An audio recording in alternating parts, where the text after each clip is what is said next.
ఓం గురుబ్రహ్మ గురుర్విష్ణు గురుర్దేవో మహేశ్వరః గురు సాక్షాత్ పరబ్రహ్మ తస్మై శ్రీ గురవే నమః. ఓం కృష్ణం కమలపత్రాక్షం పుణ్యశ్రవణకీర్తనం వాసుదేవం జగద్యోనిం నౌమి నారాయణం హరిం. సర్వలోక పూజ్యుడైనటువంటి జగద్గురువగు శ్రీకృష్ణ భగవానుని పాదపద్మములకు శిరస్సాష్టాంగ నమస్సుమాంజలుడు. శ్రీకృష్ణ భగవానుడు సమస్త మానవాళిని ఉద్ధరించుట కొరకై శ్రీకృష్ణ రుక్మిణి సంవాదము, సుజ్ఞాన శాస్త్రము అని చెప్పబడేటువంటి యోగశాస్త్రాన్ని పతివ్రతలలో శ్రేష్ఠురాలైనటువంటి ఉత్తమ జ్ఞానము కలిగినటువంటి శ్రీ రుక్మిణి అమ్మవారు ఆశ్రమ లక్షణాలు అడుగగా శ్రీకృష్ణ పరమాత్మ ప్రత్యుత్తరంగా ఈ ధర్మాలను ఉపదేశిస్తూ ఉన్నాడు. ఏది శాశ్వతంగా ఆనందాన్ని ఇస్తుందో దానికి ఆశ్రమము అని పేరు. దానిని ఆశ్రయించాలి. అదే మీకు నేను ప్రమాణం చేసి చెప్పింది. నువ్వు ఏడ్చేటప్పుడు దానికల్లా చూడ దాన్ని ఏడుస్తుందేమో, నువ్వు కోపంగా ఉండేటప్పుడు దానికల్లా చూడ దాన్ని తిడుతుందేమో, నువ్వు నవ్వుతూ ఉండేటప్పుడు దానికల్లా చూడ దాన్ని నవ్వుతుందేమో. నీ ఏడుపుతో, నీ నవ్వుతో, నీ కోపంతో, నీ ఆలోచనలతో దానికి సంబంధమే లేదు. దాని పని మీద అది ఉండదు ఎప్పుడు. అది నిత్య సంతోషి. దానిని ఆశ్రయించడమే ఆశ్రమంలో ఉండడం రుక్మిణి. దానిని ఆశ్రయించకుండా ఆశ్రమంలో ఉంటే కూడా వాళ్ళు ఏడుస్తూనే ఉంటారు. నేను చెప్పినటువంటి సత్యాన్ని ఆశ్రయించకుండా ఆశ్రమంలో ఉంటే ఏం ప్రయోజనం? కాబట్టి ఆశ్రమం అంటే కాంపౌండ్లు, బిల్డింగులు కాదు. ఆశ్రమము అంటే కాంపౌండ్లు, బిల్డింగులు కాదు.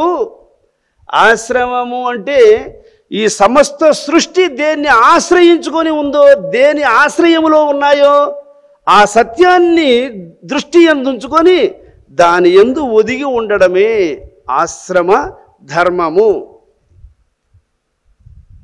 అంతేగాని కాంపౌండ్లు కట్టుకొని, బిల్డింగ్లు కట్టుకొని ఆడు కూర్చొని ఇది ఆశ్రమం అనుకోవడం కాదు. ఆశ్రమం అంటే అది కాదు. సర్వలోకాలకు ఏది ఆశ్రయాన్ని ఇస్తూ ఉందో, సర్వజీవులకు ఏది ఆశ్రయాన్ని ఇస్తూ ఉందో, దేని సాయుధ్యములో సమస్త సృష్టి దేని సహకారంతో ఉందో, ఏది అన్నిటికీ ఆధారమై ఉందో అది ఆశ్రయించదగినటువంటి సత్యము.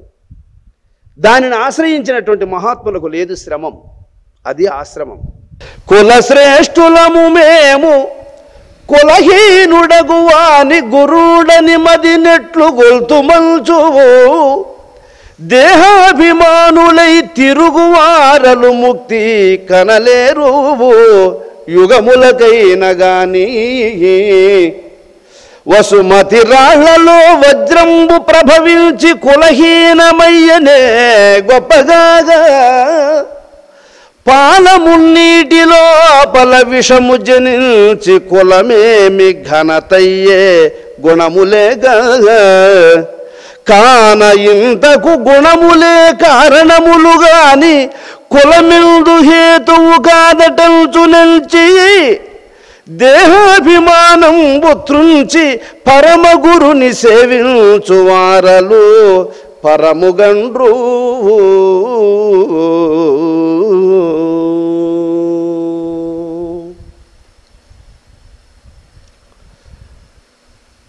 హరికళా సంజాతులు భగవద్దాసులైనటువంటి విష్ణు భక్తులను వాళ్ళు ఏ వంశమునందు జన్మించినా వాళ్ళు సమస్త సృష్టికి పూజ్యనీయులే రుక్మిణి. పాల సముద్రములో పుట్టింది విషము ఎవరికి పనికొచ్చింది? మరి పుట్టిందేమో గొప్ప పాల సముద్రములోనే పుట్టింది. ఏంది విషం? దాని ఘనతను లోకానికి చాటుకోవడానికి, లోకానికి వినియోగపడుతుంది ఆ విషము. మరి గొప్ప కులములో పుట్టింది కదా విషము, పాల సముద్రములో పుట్టింది కదా, ఎవరికైనా ఉపయోగపడిందా? మరి రాళ్లల్లో పుట్టింది రత్నము, విలువ ఏమైనా తగ్గిపోయిందా? కాబట్టి ఏ కులములో పుట్టారు అనేది ప్రధానం కాదు, కానీ వాళ్ళ గుణము, వాళ్ళ అనుష్ఠానము, వాళ్ళ మనోనియతి, వాళ్ళ హృదయ వైభవము, వాళ్ళ యొక్క జ్ఞానము, వాళ్ళు అనుసరించే విధానము, అది దేవతలకైనా ఆరాధ్యనీయమైనటువంటి మార్గం అది. కాబట్టి భగవద్దాసులనేటువంటి పుణ్యాత్ములను తక్కువ వంశములో వాళ్ళు జన్మించినా, మేము కులశ్రేష్ఠులము అనేటువంటి దేహాభిమానముతో వాళ్ళను తెలుసుకోలేకుండా పోతే నష్టపోతారు, కానీ కులం వీణ్ణి ఉద్ధరించదు ఓ రుక్మిణి.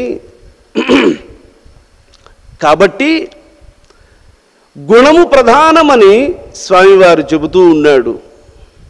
దేవరహస్యమెంతయును తెలుపుటే మోక్షము తెలుపు నార్యులు, భావము జాతియు గుణము పద్ధతులాదిగా ఎంచనేటికి.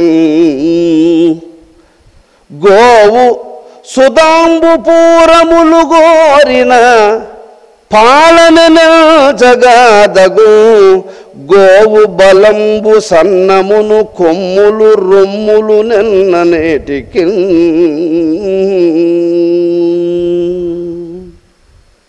దేవతల యొక్క అనుష్ఠానములను, దేవతలకు కూడా ఆరాధ్యనీయమైనటువంటి మార్గాన్ని ఏ మహాత్ముడు ఈ భూలోకములో అనుసరిస్తూ ఉంటాడో ఆ మహాత్ముడు ఏ జాతిలో పుట్టినవాడైనా సరేగాక ఆయనను ఆశ్రయించి ఆ బ్రహ్మ పదవిని సంపాదించాలి. అట్లని చెప్పి ఆయన తక్కువ జాతిలో పుట్టాడు, మనం ఇంత గొప్ప కులములో పుట్టి ఆయన్ని ఆశ్రయించడం ఎందుకు అని అనుకొని గొప్ప గొప్ప కులములో పుట్టిన వాళ్ళందరినీ వెతుకు, గొప్ప కులములో పుట్టిన వాళ్ళందరినీ ఆశ్రయించు, వాళ్ళు నీకు చెప్తారేమో దీన్ని. ఉచ్చగు త్రోవగుతావున ద్రచ్చంగా జగము పుట్టేయే తాతలు నాడే, హెచ్చగు కులజుండెవ్వడు మచ్చిక మధురోయు వాడే మాన్యుడు వేమ. మీ తాత వచ్చింది ఆ దోవన్నే, వాళ్ళ తాత వచ్చింది ఆ దోవన్నే, వాళ్ళ తాత వచ్చింది ఆ దోవన్నే, సృష్టి అంతా వచ్చింది ఆ దోవన్నే. అందరూ ఉచ్చలు వచ్చిన దోవన వచ్చిన వాళ్ళే. వేరే దోవన వచ్చిన వాళ్ళు ఎవరైనా ఉంటే చెప్పండి, మీరు కులశ్రేష్ఠులని పూజ చేస్తాం అంటాడు వేమన గారు. భువి అనేక జన్మ పుణ్య వశంబునగాని, ఆహా, భువి అనేక జన్మ పుణ్య వశంబునగా నిన్నరులు గురుని కానలేరు, పుణ్యహీనులకును బుద్ధి దలంచిన దొరుకదెన్నటికి గురుపదంబు.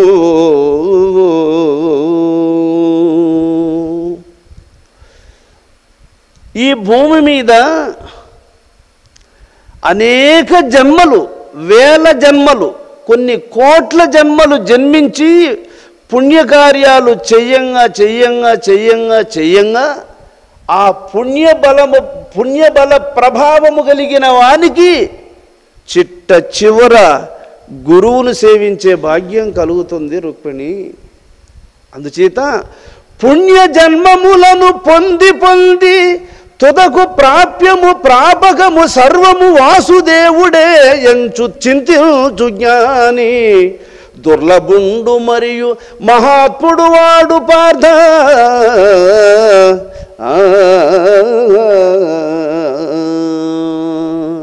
గీతలో శ్రీకృష్ణ భగవానుడు చెప్తాడు, అనేక పుణ్యజన్మాలు పొంది పొంది పొంది పొంది పొంది చివరికి సర్వం దైవాధీనం అని గుర్తించి అప్పుడు గురువును గుర్తిస్తాడట మహాత్ముడు.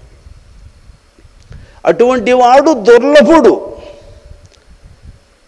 ఆ గీతాచార్యుడే చెబుతూ ఉన్నాడు ఇక్కడ, భువి అనేక జన్మ పుణ్యవశంబునగాని నరులు గురుని కానలేరు, పుణ్యహీనులకును బుద్ధిదలచిన దొరకదెన్నటికి గురుపదంబు. పుణ్యహీనుడుగా ఉండేటువంటి వాడు ఎంత ఆలోచన చేసినా గురువు యొక్క అనుగ్రహాన్ని సంపాదించలేడు, గురువుని తెలుసుకోలేడు.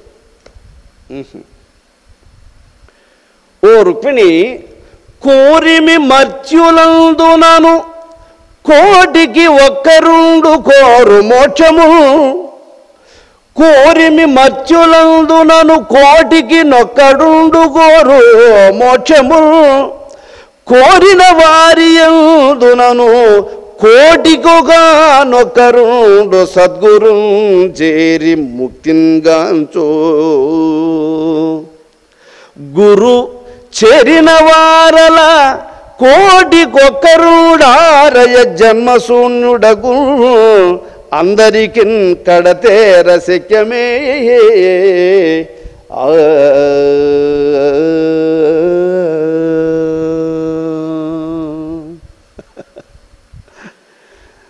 మానవ జన్మము వస్తే సరిపోదు ఓ రుక్మిణి, కొన్ని కోట్ల జన్మలలో చేసుకున్న పుణ్యమున్నవాడు మాత్రమే గురువు దగ్గరకు వస్తాడు. గురువు దగ్గరకు వచ్చి గురువు దగ్గర ఉపదేశం తీసుకొని ఉంటారే, వాళ్ళల్లో కోటికి ఒక్కడే ఆయన్ను యథార్థంగా గుర్తిస్తాడు. ఆ గుర్తించినటువంటి వాళ్ళల్లో ఆయన స్వరూపముతో కలుసుకోగలిగేవాడు కోటికి ఒక్కడే రుక్మిణి. గుర్తించడం వేరు, గుర్తిస్తే సరిపోదు, దానిని సఫలీకృతం చేసుకోవాలి.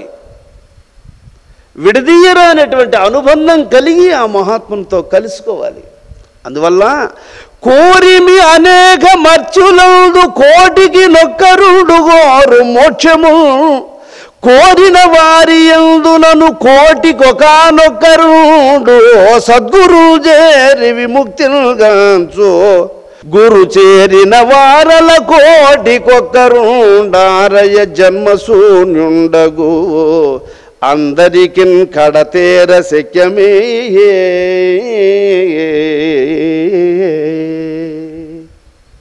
ఈ విషయాన్ని భగవద్గీతలో చదివినప్పుడు స్వామి వివేకానంద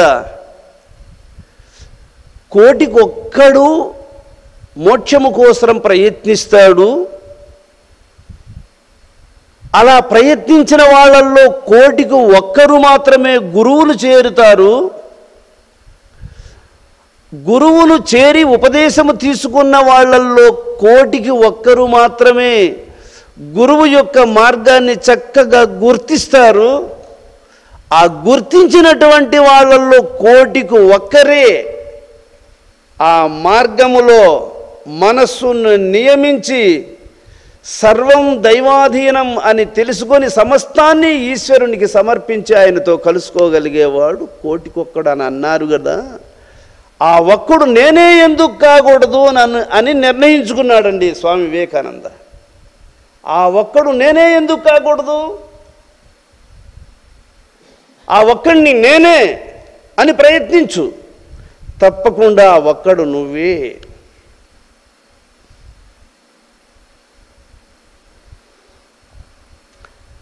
ఉండేది నేను ఒక్కడే, రెండవ వాడు లేడు అన్న విషయం గురువాక్యం ద్వారా నీకు బోధపడినప్పుడు ఆ ఒక్కడు నువ్వే. ఉండేది నేను ఒక్కడే, రెండవ వాడు లేడు అని గురువు యొక్క ప్రబోధ ద్వారా తెలుసుకొని దాని యందు నిలబడుకో, ఆ ఒక్కడు నువ్వే. ఇంతమందిలో ఈ లాటరీ ఎవడు కొట్టేస్తాడో ఏమో, మనకి ఏడందుతుంది ఇది. అనేటువంటి ద్వైతం వదిలిపెట్టు. ఆ అద్వైత స్థితిలోకి వచ్చి ఒకసారి ఆలోచన చెయ్యి. రెండో వాడు లేడు, ఉన్నది నేను ఒక్కడే, ఆ ఒక్కడే నేను, వానిది సొత్తిది. నావుడు కులమన అదియును ఏ విధమున సంభవించే ఎచ్చును తగ్గు భూవలయమందు జనములు భావించుటకేమి కథన పద్మదలాక్ష.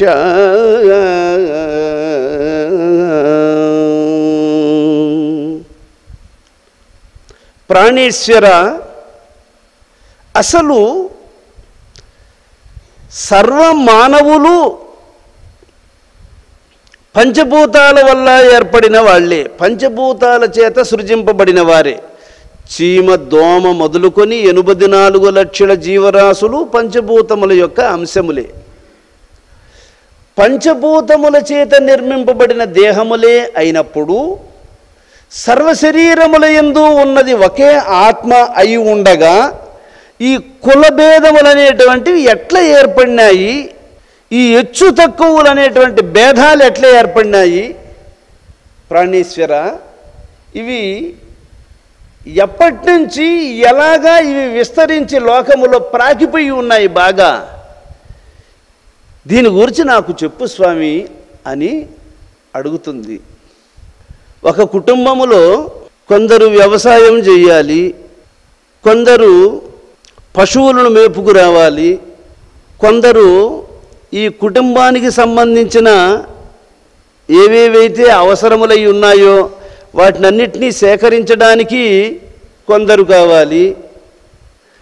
ఇక వీళ్ళకి అందరికీ కూడా భోజనం వండి పెట్టడానికి కొందరు కావాలి కదా. ఒక్కొక్కరు ఒక్కొక్క పని, కొందరు కొన్ని పనులు కేటాయింపబడి చేసినప్పుడే ఆ పనులు అవుతాయి. అట్లా కాదని చెప్పి అందరూ పొయ్యి మంటేస్తే ఎట్లుంటుంది? అందరూ పొయ్యి ఆరిపేసి పొలం కాడికి పోతే ఎట్లుంటుంది? పొలం పనులు కొందరు చేస్తూ ఉంటే పొయ్యి కూడా కొందరు మంటేయాలి కదా. అలాగే 10 మంది ఒక కుటుంబంలో ఉన్నప్పుడు 10 మంది 10 కార్యాలు, వాడొక్క పని ఎవరెవరి పనులు వాళ్ళు చేస్తూ ఉంటే అన్ని పనులు అవుతాయి, అందరికీ బువ్వా అవుతుంది. ఏమి అలా కాకుండా మనమందరము సమానులం కాబట్టి, అందరము ఆత్మస్వరూపులమే, అందరము పంచభూతాలతో నిర్మింపబడిన శరీరం గలవాళ్ళమే కాబట్టి ఒక్కొరొకో పని చేయడం వద్దు. అందరము ఒకే పని చేయాలి అని చెప్పి అందరూ పొయ్యి మంటేసే పని పడితే, అందరూ కూరగాయలే కోస్తే, అందరూ బియ్యమే గడిగితే, అందరూ సంగటే గెలిగితే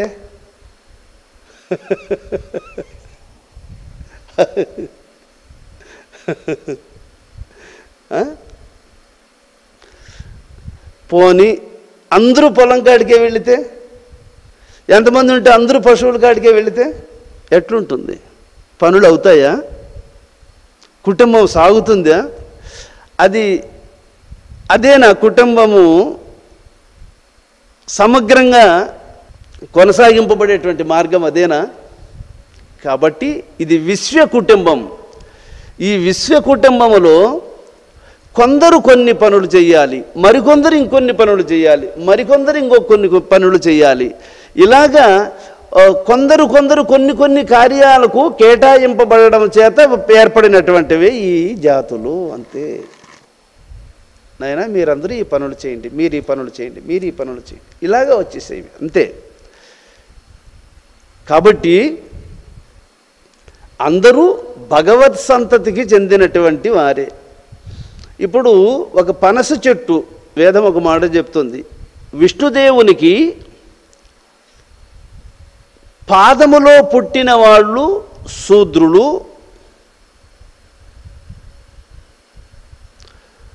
ఊరువుల యందు పుట్టిన వాళ్ళు వైశ్యులు, భుజముల యందు పుట్టినటువంటి వాళ్ళు క్షత్రియులు, ముఖమునందు పుట్టినటువంటి వాళ్ళు బ్రాహ్మణులు. బ్రాహ్మణ, క్షత్రియ, వైశ్య శూద్రులు అని 4 జాతులు. ఈ 4 జాతుల్లో బ్రాహ్మణులు ఎక్కడ పుట్టారు? భగవంతునికి ముఖమునందు పుట్టారు అని చెప్తుంది వేదం. క్షత్రియులు భగవంతునికి భుజముల యందు పుట్టారు. వైశ్యులు భగవంతునికి ఊరువులు అంటే తొడల యందు పుట్టారు. శూద్రులు ఎక్కడ పుట్టారు అంటే భగవంతుని పాదముల యందు పుట్టారు. సరికదా? ఇప్పుడు దీనికి ఒక చిన్న ఎగ్జాంపుల్ చెప్తా మీకు. ఓ పెద్ద పనస చెట్టుకు మొదట్లో కొన్ని కాయలు కాస్తాయి, ఇంకొంచెం పైన కొన్ని కాయలు కాస్తాయి, ఇంకొంచెం పైన లావు కొమ్మలు ఎంతవరకు ఉంటే అంతవరకు కాయలు కాసి ఉంటాయి.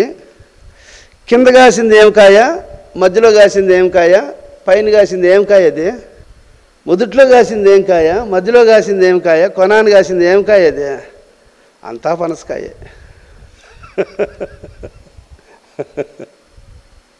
కాబట్టి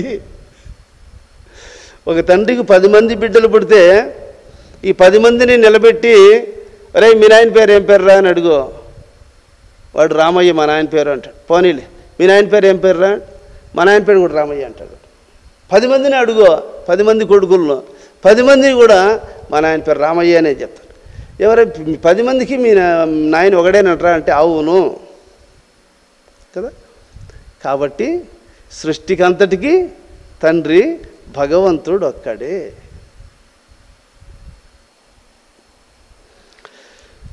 ప్రజ్ఞ వివర్జిత సుజ్ఞాన విశాల నేత్ర సుభగ చరిత్ర యజ్ఞ ప్రశిష్ట శోభిత యజ్ఞానధ్వంస పరమ హంసోత్తంస.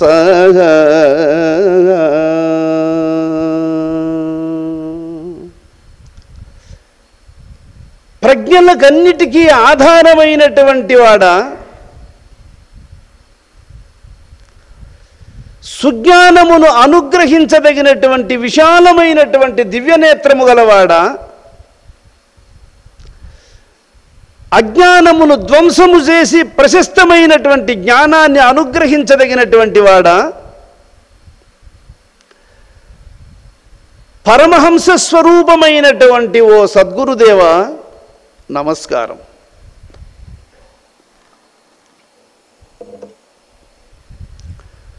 కుటిల మధ వినాశ కోటి సూర్య ప్రకాశ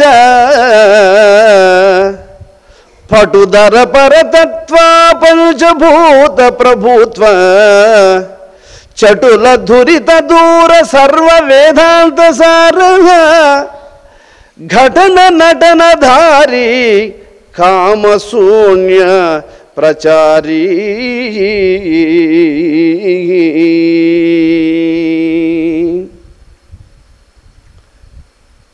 కుటిలత్వము లేనివాడ, అష్టమధములను వినాశమునర్చదగినవాడ, కోటి సూర్యాతీతమైనటువంటి ప్రకాశము చేత తేజరిల్లేటువంటి వాడ, ఆశ్రితులైనటువంటి ముముక్షువులకు పరతత్వ జ్ఞానాన్ని అనుగ్రహించేటువంటి వాడ, పంచభూతమయమైనటువంటి సృష్టి యొక్క ప్రభుత్వాన్ని నడిపించేటువంటి అధికారము గల ప్రభు అయినటువంటి వాడ, సర్వ వేద సారమెరింగినటువంటి వాడ, సర్వ సమర్థుడైనటువంటి ఓ పరమేశ్వర ప్రణామములు. ఇక్కడికి సుజ్ఞాన శాస్త్రమునందు ప్రథమాశ్వాసాన్ని పరిసమాప్తమనర్చాడు. ఇప్పుడిగా ఫలించే హితగురు శుశ్రూష నిన్ను జూచుటం చేసి నిర్మలాత్మ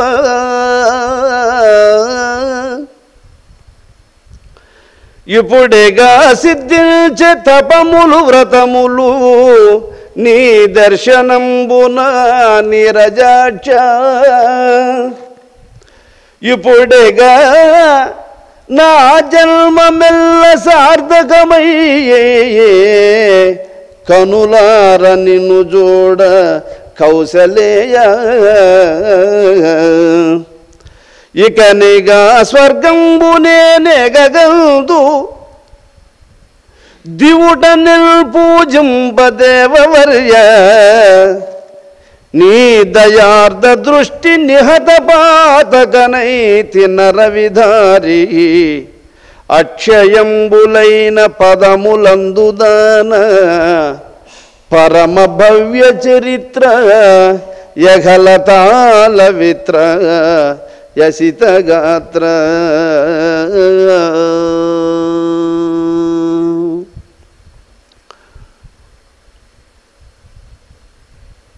గురువు యొక్క శుశ్రూషా బల ప్రభావము చేత ధ్యాననిష్టయందు శిష్యుడు గురువును దర్శిస్తాడు. తన భ్రూమధ్యమునందు జ్ఞాననేత్రము తెరవబడినప్పుడు గురువు సాక్షాత్కరించి ఆ గురుస్వరూపము నుండి పరబ్రహ్మస్వరూపము ప్రకటితమవుతుంది. గురుస్వరూపమే పరబ్రహ్మస్వరూపముగా దర్శించినప్పుడు శిష్యుడు గురువు సాక్షాత్తు పరబ్రహ్మమని తెలుసుకుంటాడు.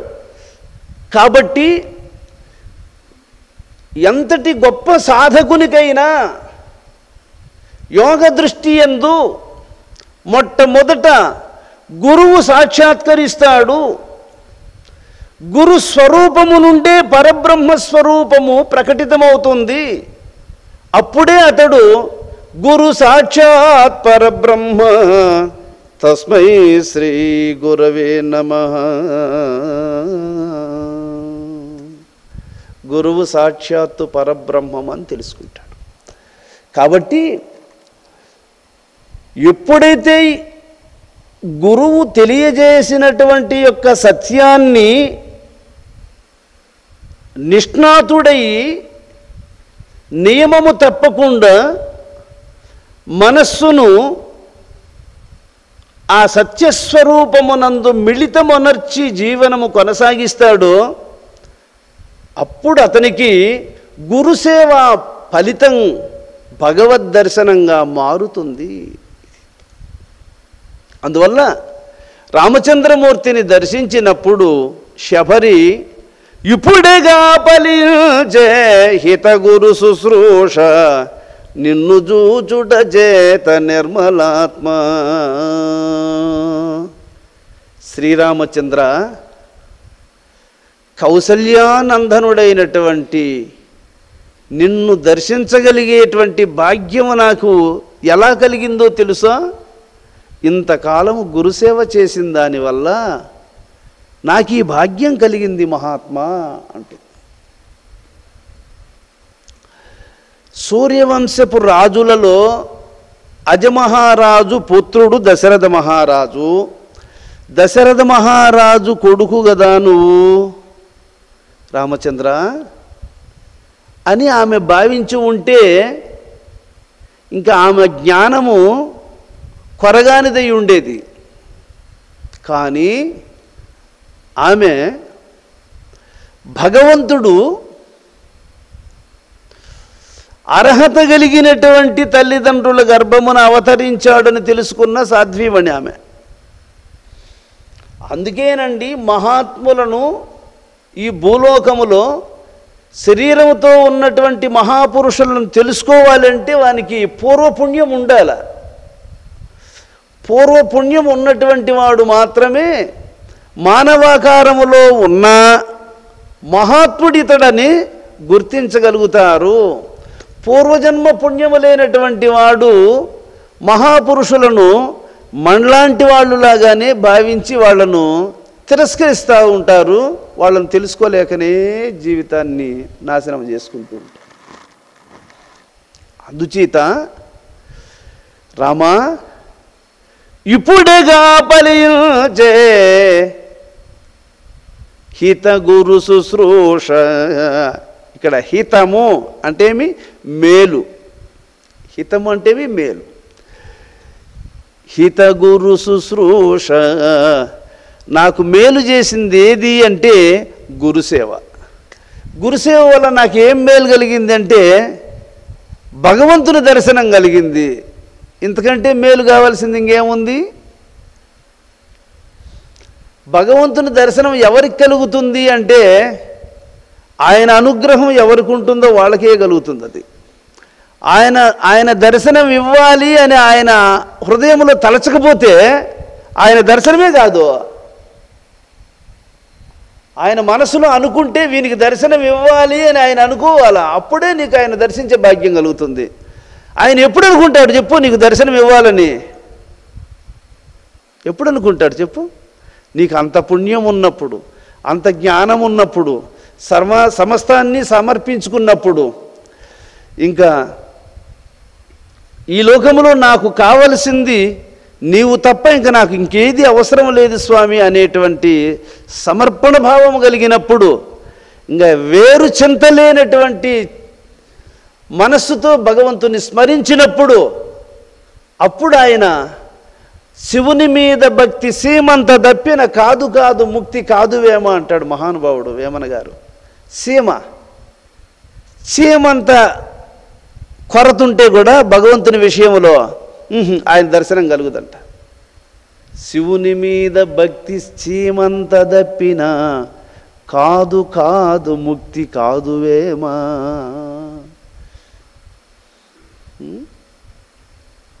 ఏ పరమాణు అంత లోపమున్నా భగవంతుణ్ణి తెలుసుకోవడానికి వీలు పడదు. మరి ఇలా ఉందే, మరి ఎంత జాగ్రత్త కలిగి ఉండాలనో చూడండి అమ్మా.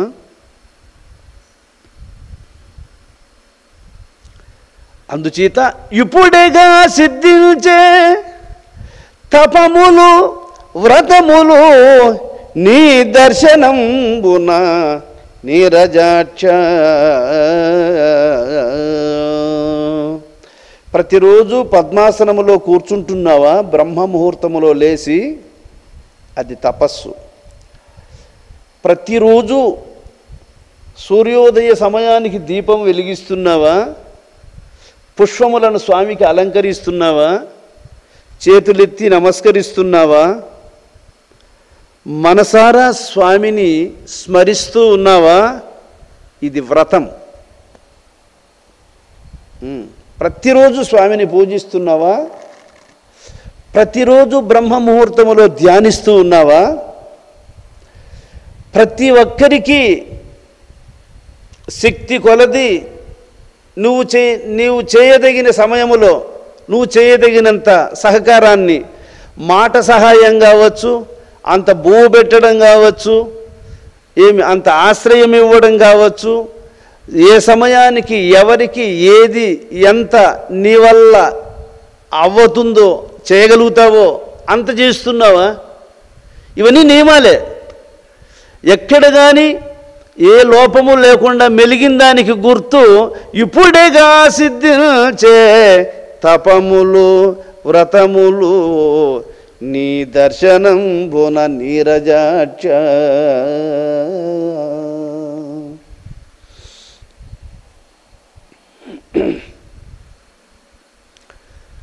శిరియాలుడు ప్రతిరోజు అడవికి వెళ్ళి ఒక కట్టెల మోపును తెచ్చుకొని బజారుకు పోయి అమ్ముకొని ఆ డబ్బులతో అన్ని నూకలు, అన్ని బేడలు, 4 మిరపకాయలు కావలసినవి తెచ్చుకొని వాటిని వంట చేసుకొని ఆ వండి అన్నపూర్ణ అమ్మవారి స్తోత్రం చేసి ఆ పళ్ళెరాలను స్వామి ముందు పెట్టి నైవేద్యంగా హారతిచ్చిన తరువాత ఎవరికైనా ఒక అతిథికి పెట్టి తర్వాత తినేవాడు ఆయన. అతిథి ఎవ్వరూ రాకపోతే బజారింటి వెళ్ళి ఎవరైనా ఆ దారింటి పోతూ ఉంటే వాళ్లకు నమస్కారం చేసి వాళ్ళని తీసుకొచ్చి ముందు వాళ్ళకంత పెట్టి తర్వాత మిగిలితే ఈయన తినేవాడు. ఎవ్వరూ అతిథులు ఒక్కొక్క రోజు ఎవ్వరూ కనపడలేదనుకోండి, ఎవ్వరూ రాలేదనుకోండి, వెతికితే కూడా ఎవరూ కనపడలేదనుకోండి, ఆ రోజు ఉపవాసమే ఉండేవాడు. ఒక్కరికైనా అంత బువ్వ పెట్టే రోజు ఈ రోజు కాదు. ఒక్కరికైనా అంత బువ్వ పెట్టలేనటువంటి వాడిని నేను ఒక్కడిని తిని ఏం ప్రయోజనం అని ఆ రోజు ఉపవాసం ఉండిపోయేవాడు. ఇలాంటి నియమాన్ని పాటించేటువంటి ఆ పుణ్యాత్ముని అనుగ్రహించి పార్వతీ పరమేశ్వరుడు స్వయంగా మారువేషములో వచ్చి భవతి భిక్షాందేహి అని స్వామిని ఆశ్రయిస్తే స్వామివారు వాళ్ళని పిలిపించి పార్వతీ పరమేశ్వరుడు మారువేషములో వచ్చి ఆ కట్టెలు అమ్ముకొని 4 రూకలతో తెచ్చుకున్న 4 నూకలు గంజిగాచి ఉంటే ఆ గంజినే దోషుల్లో పోపించుకొని తాగేసి నీకు ఆయుష్ ఆరోగ్యము కడపట మోక్షము కలుగుగా కానీ ఆశీర్వదించి వెళ్ళారు. నువ్వు ఏ నియమాన్ని పాటిస్తావో ఆ నియమాన్నే తప్పకుండా ఆ నియమాన్ని వదలకుండా ఆ క్రమాన్ని అనుసరించు. అదే నియమములో భగవంతుడు నిన్ను ఉద్ధరించేస్తాడు. నిన్న పోయిన శుక్రవారం మళ్ళీ వస్తుందా? ఈరోజు వచ్చినటువంటి శనివారం మళ్ళీ వస్తుందా? మళ్ళొచ్చే శనివారం వేరే, మళ్ళొచ్చే శుక్రవారం వేరే కదా. పోయిన వారములు, పోయిన రోజులు, పోయిన కాలము, పోయిన శక్తి, పోయిన వయసు మళ్ళా రాదు. ఇప్పుడున్న శక్తి ఇంకొద్ది రోజులకు ఉండదు. రేపు సంవత్సరం వేరే పరిస్థితి, ఇంకొక సంవత్సరం పరిస్థితి వేరే, ఇంకొక సంవత్సరం పరిస్థితి, శరీరం మారిపోతూ ఉంటుంది. అది అంతే. ఇప్పుడేగా నా జన్మమెల్ల సార్థకమయ్యే కనులారా నిన్ను జోడ కౌసలేయ. కౌసల్యానందనుడైనటువంటి ఓ రామచంద్ర, నా జన్మము సార్థకమైందయ్యా. నేను ఈ జన్మకు వచ్చాను అంటే నిన్ను చూశానయ్యా చాలు అన్నది శబరి. ఈ జన్మకు వచ్చినందుకు మహాత్మా నిన్ను చూచాను చాలు, నా జన్మము సార్థకమైపోయింది. కేశవానంద యోగీంద్రులు వారు 1989లో మంచం మీద కూర్చొని ఉత్తరాభిముఖంగా, అప్పుడు నాకెంత వయస్సు 19వ సంవత్సరం జరుగుతోంది. అప్పటికి నేను ఉపదేశం తీసుకొని 1 సంవత్సరం అయింది. 87లో ఉపదేశం తీసుకున్నాం.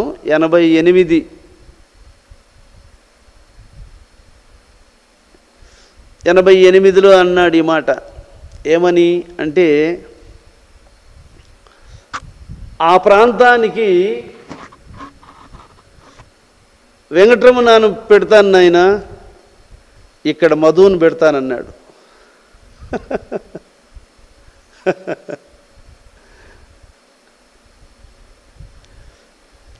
వాళ్ళు సర్వజ్ఞులు. ఒక మాటే, ఎప్పుడో చెప్పిన మాట అది, 88లో చెప్పినటువంటి మాట.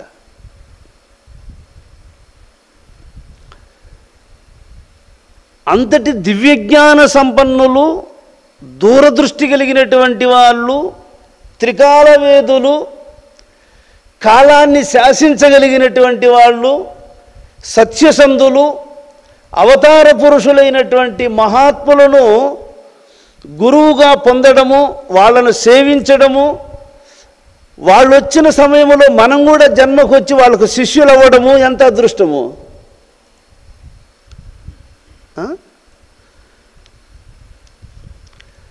ఇప్పుడు మీకు అదే కదా అదృష్టము నాయన. అందువల్ల ఇకనేగా స్వర్గంబు నేనేగగందువో దివుడను పూజింప దేవవర్య. మహాత్మా రామచంద్ర, ఇంతవరకు నేను ఎన్ని పూజలు చేశానో వాటి అన్నిటి యొక్క ఫలితము నిన్ను చూడగలిగాను. ఇంకా డైరెక్ట్గా ఇప్పుడు నిన్ను పూజించాను, ఇంకా నాకు మోక్షమునకు కొదవలేదు రామా. ఇది సర్వసంగ పరిత్యాగులు, సర్వజ్ఞులైనటువంటి మహాత్ములను దర్శించి డైరెక్ట్గా వాళ్ళని ఎప్పుడైతే మనం పూజిస్తామో, ఇప్పుడేగా స్వర్గంబు నేనేగంతువో దివుడను పూజింపదేవర్య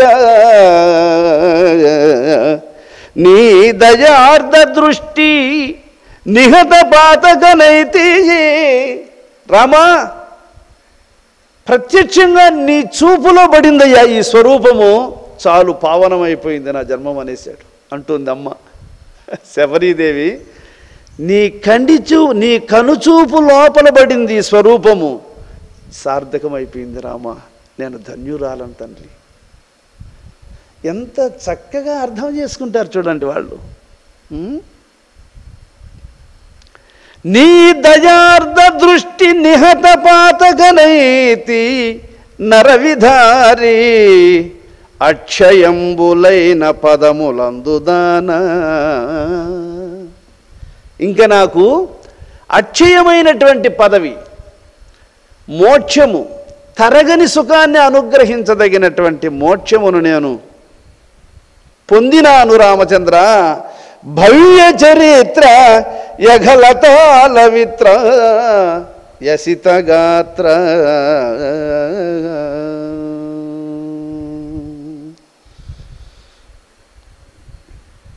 అటువంటి అసలు ఈ భూలోకములో సామాన్యమైనటువంటి మాంస చక్షువులతో శ్రీహరిదాసులైనటువంటి పుణ్యాత్ములను దర్శించగలగడం, వాళ్ళను గుర్తించడం, వాళ్ళ కెపాసిటీ ఏంది, వాళ్ళ మార్గం ఏంది, వాళ్ళు ఎంతటి గొప్ప మార్గాన్ని అనుసరిస్తున్నారు అనే విషయాన్ని తెలిసి వాళ్లకు శిష్యులై వాళ్ళను సేవించడం అనేది అదృష్టములలోకెల్లా వర్ణనాతీతమైనటువంటి అదృష్టం అది. అందుకు గురుసేవా పరమానందమగురా ఇరిగి మొదమొంది ఎరుక ఎటు జోచినాను లేనిదగురా. గురుసేవ ఆనందాన్ని అనుగ్రహిస్తుంది అని చెప్పక పరమానందాన్ని అనుగ్రహిస్తుంది అని చెప్పాడు. ఆనందం అనేది తాత్కాలికంగా అందరూ అనుభవిస్తూ ఉంటారు, కానీ పరమానందం అనే ఆనందాన్ని గురువును తెలుసుకొని గురువును పూజించిన వారు మాత్రమే తెలుసుకుంటారు, దాన్ని పొందుతారు. అందువల్ల గురుసేవ. ఏది గురుసేవ అంటే మౌనముతో స్మరణ చేయడం గురుసేవ. సర్వం విష్ణుమయం జగత్ అని భావించడం గురుసేవ. ఏ ప్రాణిని చూచినా అది భగవత్ స్వరూపంగా గ్రహించడం గురుసేవ. ప్రతి మాటకు వెనకాల నిశ్శబ్దమై ఉండి శబ్దాన్ని ప్రదర్శించే సత్యాన్ని గుర్తించడం గురుసేవ. మాటలో గల సారాంశాన్ని గుర్తించి మాట విలువ తెలిసి మాటను కాపాడుకోగలిగినటువంటి రీతిలో మాటను వినియోగించడం గురుసేవ. ప్రతి మాటకు, ప్రతి సంకల్పానికి, ప్రతి కనురెప్పపాటుకు, ప్రతి శ్వాసకు వెనకాల సత్యం ఒక్కటి ఆధారంగా ఉంది అని తెలిసి దానియందు స్థిర బుద్ధి కలిగి ఉండడం గురుసేవ. ఇది ఎరిగి మొదమొంది దానిని తెలుసుకొని సమాధానపడు. ముదము అంటే మీ సమాధానమును పొందడం. సర్వమునకు ఏది మూలమై ఉన్నదో, ఆధారమై ఉన్నదో, ఆధారములకు అన్నింటికీ ఏది ఆధారమో దానిని తెలిసి ఆనందాన్ని అనుభవించు. అప్పుడు ఎటు జోచినాను లేని దగురా, ఏదీ లేదు ఎరుక ఎటు జోచినాను లేని దగురా. ఎరుక అనేది, ఎరుక అంటే ఒకదాని తర్వాత ఒకటి సంకల్పాలలో, ఒక సంకల్పం తర్వాత ఇంకొక సంకల్పం, ఆ సంకల్పం తర్వాత ఇంకొక సంకల్పం, ఆ సంకల్పం తర్వాత ఇంకొక సంకల్పం, ఆలోచనలు ఒకదాని తర్వాత ఒకటి మారుతూ ఉంటాయి చూడండి, వాటిని ఏమంటారు? ఎరుక అంటారు. ఇది శుద్ధ ఎరుక అనేది ఇంకొకటి ఉంది. వీటిని ప్రకాశింపజేసేది శుద్ధ ఎరుక.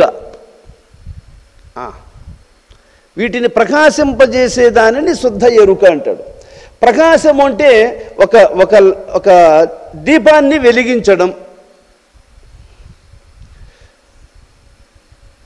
ఒక లైట్ వెలిగించడం, లేదా ఒక సూర్యుడిని ఉదయాద్రికి తీసుకురావడం, చంద్రుణ్ణి ఉదయాద్రికి పంపించడం, నక్షత్రములను ప్రకాశింపచేయడం, ఇవన్నీ ప్రకాశాలు. ఈ ప్రకాశాలన్నీ కూడా నిష్కళ నుండి ఏర్పడినటువంటి కళలు. ఇవన్నీ కళలకన్నిటికీ నిష్కళ అని ఎందుకంటాడంటే, నా కంటిలో ఉన్న కళకు నేనే కారణం, నీ కంటిలో ప్రకాశిస్తూ ఉండేటువంటి కళకు నువ్వే కారణం. అంటే దాని అర్థం ఏందో తెలుసా? ఒక జ్యోతి ఆకారములో జ్యోతి ప్రకాశిస్తూ ఉందంటే అందులో ఉండేటువంటి తైలం దానికి మూలం. తైలం కంటిలో ఉన్నటువంటి జ్యోతి ప్రకాశిస్తూ ఉందంటే దానికి వెనుకాల నిష్కళ అనేది ఒకటి ఉంది. నిష్కళ అంటే ఏమి? నీ స్వరూపమే కళ రూపాన్ని ధరిస్తూ ఉంది. ఓ, ఇది నీ స్వరూపమే ఏమి కంటి యందు ఒక కళ అయ్యి ప్రపంచాన్ని చూపిస్తూ ఉంది. నీ స్వరూపమే ప్రపంచానికి ఒక కళ అయ్యి సూర్యుడుగా ప్రకాశిస్తూ ఉంది. నీ స్వరూపమే చంద్రుని యందు కళ అయ్యి వెన్నెల అయ్యి ప్రకాశిస్తూ ఉంది. దానిని ఏమంటారంటే నిష్కళ. నీ స్వరూపము కళలన్నిటికీ ఆధారంగా ఉన్నటువంటి నిష్కళా స్వరూపము నీ స్వరూపం. దాన్ని ఏమంటారంటే దానిని ఎరుకే ఎరిగించును సర్వము వినరా, వెలిలో వెలిగే తారక బ్రహ్మము ఇది ఏగనరా. ఎరుకే ఇహ పరవేద శాస్త్రములు, ఎరుకే తత్పదమెప్పుడు తనలో, ఎరుకే ఎరిగించును సర్వము వినరా. మధిలో ఏ పద్దు మరువబోకు. పద్దు అంటేమి? సూర్యోదయం అని అర్థం. పొద్దు, పద్దు. పొద్దు అంటే సూర్యోదయం అని, సూర్యుడిని పొద్దు అంటాం మనం. మరి పద్దు అంటే నీలో కూడా సూర్యుడు ఉదయిస్తూ ఉన్నాడు. ప్రాణసూర్యుడు, అపాన చంద్రుడు. ప్రాణసూర్యుడు అపాన చంద్రుడు ఉదయిస్తున్నాడు కదా. కాబట్టి ఏ పొద్దు మదిలో ఏ పద్దు మరువబోకు. ఏ పద్దు అంటే ఏమి? ప్రతి హంసను మరువద్దు. ఇది ప్రతి హంసయు సూర్యోదయమే, ప్రతి హంసయు చంద్రోదయమే. ఇది మదిలో ఏ పద్దు మరువబోకు. మమతాదులనే దుర్మతుల మితిమీరి పారనివ్వకు. మమకారాలు, నీకు ఎన్నిటి మీదనో మమకారం ఉంది, ఎన్నిటి మీదనో ఇష్టం ఉంది. ఇవి దుష్టములు, నీచములు, అధమములు, బంధములు. చూడండి, వీటిని మితిమీరి పారనివ్వకు. సతతము ద్వాదశి సంభ్రమముందుచు ఇక్కడ చూడండి, నేను ధ్యానం చేసుకోవాలి, అయ్యో ఈ పనులన్నీ తొందరగా చేసేయాలి, పనులన్నీ తొందరగా చేసేసి కూర్చొని ధ్యానం చేయాలి అనే సంబరం ఉండాలంట, సంబరం. ఇప్పుడు లేక చాలా రోజులకు ఒకసారి ఆడబిడ్డ అమ్మగారింటికి వెళ్ళాల్సి వస్తే ఎంత సంబరపడుతుంది. లేదు, ఉత్తమ శిష్యులకు చాలా రోజులకు స్వామివారి సన్నిధికి ఆశ్రమానికి వెళ్ళాల్సి వస్తే ఎంత సంబరపడతారు స్వామిని దర్శించడానికి. అలాగా ఆ పరమహంసను ఉపాసించడానికి సంబరపడాలట.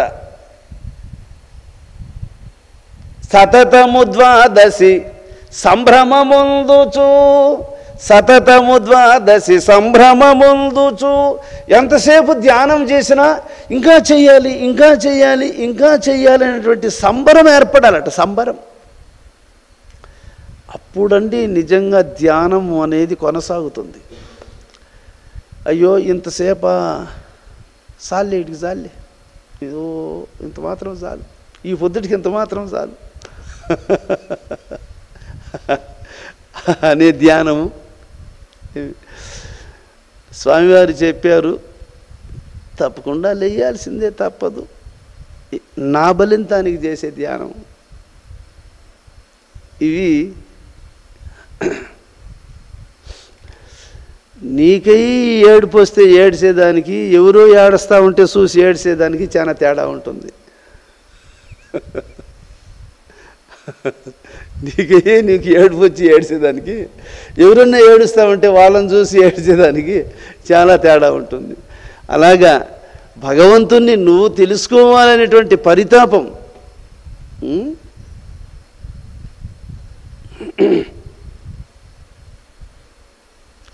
కంటి సేన బ్రహ్మం గారు, గురుచంద్రు పాదాబ్జములు, కంటి చూచి తీని చెప్పుకున్నాడు మహానుభావుడు.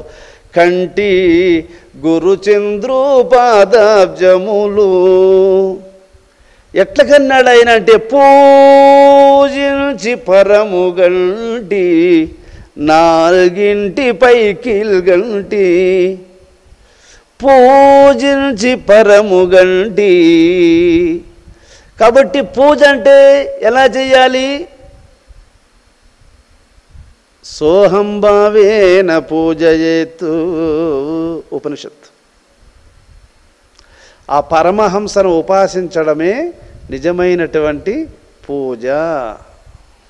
పూజించి పరము కంటి నాలుగింటి పైకిల్గంటి. ఈ నాలుగు నాసిక మార్గములో పయనించేవి రెండు, చక్షురేంద్రియముల యందు ప్రకాశించేవి రెండు. ఈ నాసిక నయనేంద్రముల, నాసికా ద్వారములు రెండు, నయనేంద్రియముల రెండు, ఇవి నాలుగు. ఈ నాలుగింటిని ఒక చోటికి చేర్చి నాలుగింటి పైకిల్గంటి. కంటి కమలవరి ముంటి తుదను బయలంటి చరాచరమంతట నిండినదెరుకే ఎరిగించును సర్వము వినరా. చూడండి, పూజించి పరము కంటి నాలుగింటి పైకిల్గంటి. కంటి కమల వరి ముంటి తుదను బయలంటి చరాచరమంతట నిండినదెరుకే ఎరిగించును సర్వము వినరా.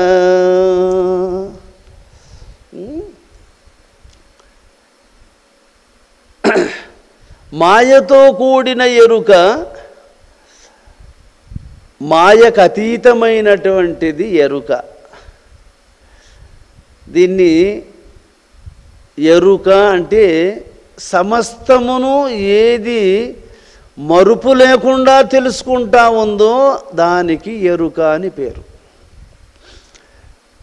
మరిచిపోవడం, జ్ఞాపకం చేసుకోవడం, మరిచిపోవడం, మళ్ళీ జ్ఞాపకం చేసుకోవడం, ఇది కూడా ఎరుకే. కానీ ఇది మాయతో కూడిన ఎరుక.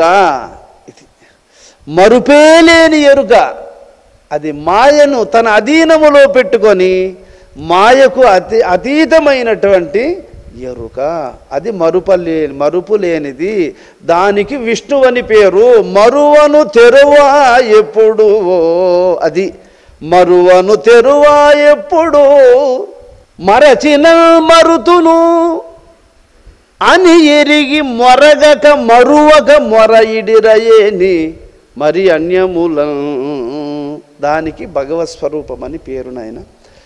అటువంటి ఆ పరతత్వాన్ని చక్కగా గుర్తించి ఆ పరబ్రహ్మ స్వరూపము యొక్క కృపకు పాత్రుల ఓదముగాక.